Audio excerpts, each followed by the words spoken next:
Selamat pagi, salam sejahtera buat kita semua. Yang saya hormati Ibu Sri selaku dosen dari mata kuliah Pendidikan Pancasila dan para hadirin semuanya. Pertama-tama kita panjatkan puji syukur kepada Tuhan Yang Maha Esa atas rahmat dan lindungannya sehingga kita bisa berkumpul bersama di tempat ini. Pada kesempatan ini, saya akan menyampaikan pidato tentang penyebaran agama pada zaman Kerajaan Majapahit. Berdasarkan sumber tertulis, Raja-Raja Majapahit pada umumnya beragama Siwa dari aliran Siwa Siddhanta kecuali Tribuana Tunggadewi, Ibunda Hayam Wuruk yang beragama Buddha Mahayana. Walaupun begitu, agama Siwa dan agama Buddha tetap menjadi agama resmi kerajaan hingga akhir tahun 1447. Pejabat resmi keagamaan pada masa pemerintahan Raden Wijaya Kertajasa ada dua pejabat tinggi Siwa dan Buddha, yaitu Dharmayaksa Ringkasaiwan dan Dharmayaksa Ringkasokatan. Kemudian 5 pejabat Siwa di bawahnya yang disebut Dharma Papati atau Dharma Dikarana. Selain itu, terdapat pula para agamawan yang mempunyai peranan penting di lingkungan istana yang disebut Tripaksa, yaitu Si Sewa Segata berkelompok 3 dan Caturwija,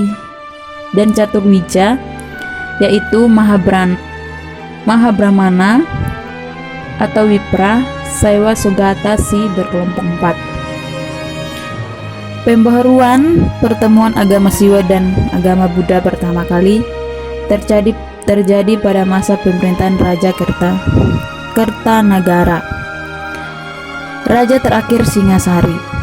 Apa maksudnya belum jelas.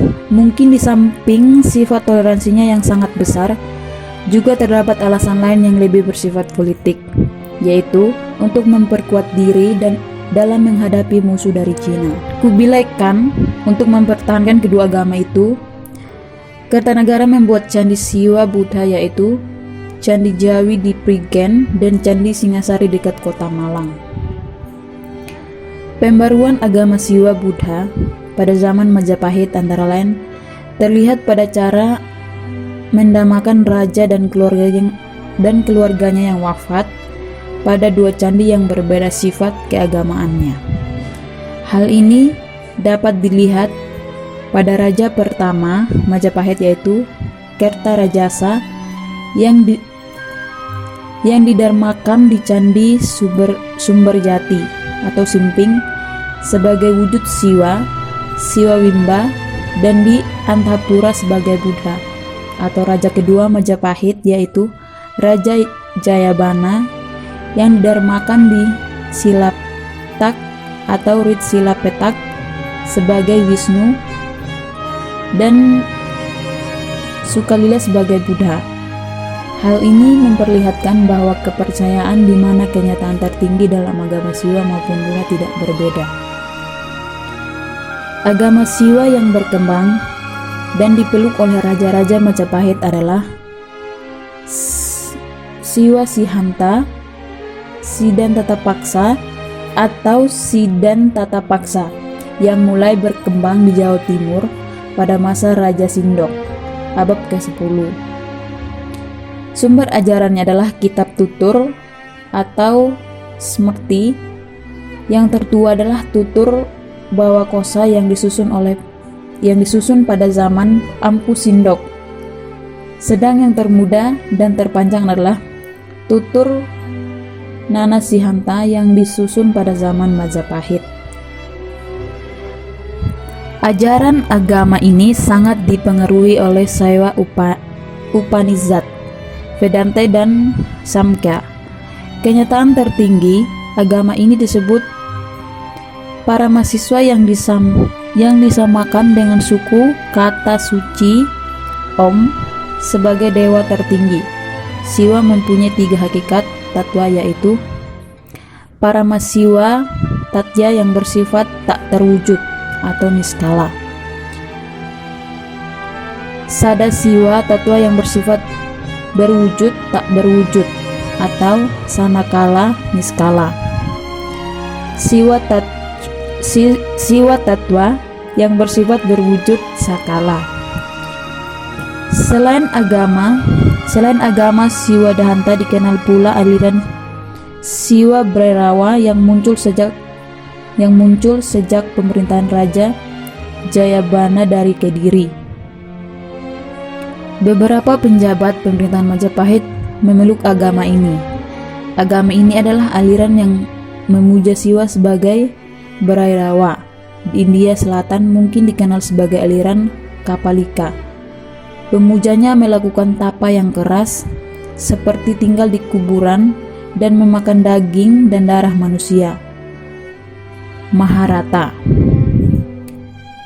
Di samping agama Siwa, terdapat pula agama Waisnawa yang memuja Dewa Wisnu, yang dalam agama Siwa, Wisnu hanya dipuja sebagai dewa pelindung atau Ista Dewata.